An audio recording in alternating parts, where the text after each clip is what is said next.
Shalom adik-adik, jumpa lagi dengan kami di Bible Study for Kids Online di channel Agape Sarang Indonesia. Apa kabar adik-adik hari ini?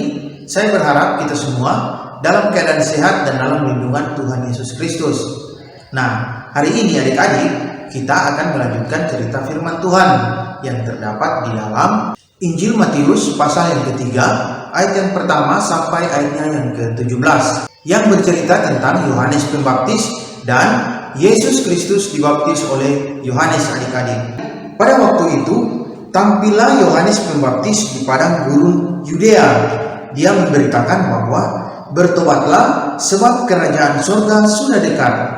Adik-adik, pada waktu itu, Yohanes memakai jubah bulu unta dan ikat pinggang kulit. Dan makanannya adalah belalang dan madu hutan adik-adik. Nah, pada waktu itu datanglah kepadanya penduduk dari Yerusalem, dari seluruh Yudea dan dari seluruh daerah sekitar Yordan adik-adik.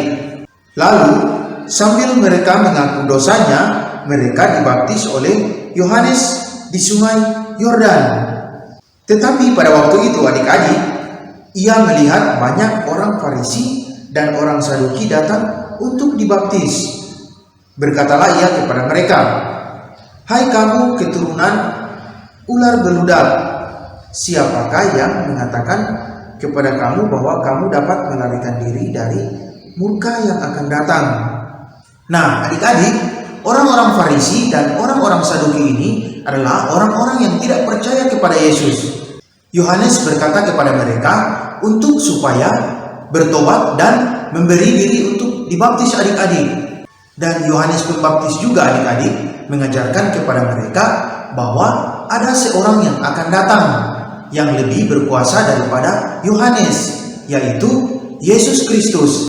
Dan setelah itu adik-adik, datanglah Yesus dari Galilea ke Yordan kepada Yohanes untuk dibaptis olehnya.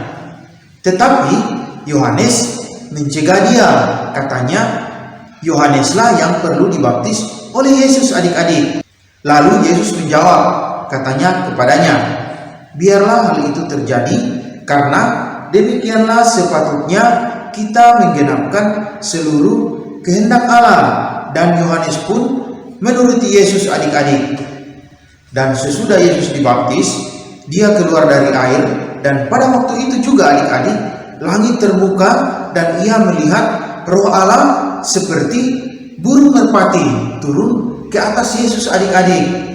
Dan pada waktu itu juga adik-adik, terdengarlah suara dari sorga dan mengatakan, "Inilah anak yang kukasihi, kepadanyalah aku berkenan."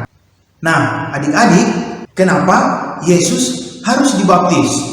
Di sini kita melihat bahwa Yesus memberikan teladan kepada kita. Yesus mematuhi perintah Allah adik-adik. Dan adik-adik, mengapa kita juga harus dibaptis? Karena baptisan itu adalah sebagai tanda pertobatan adik-adik. Dan baptisan juga adalah tanda di mana kita sudah menjadi anak-anak Allah adik-adik.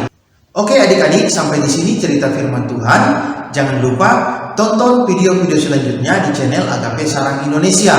Sehat selalu, kiranya Tuhan Yesus memberkati kita semua. Shalom.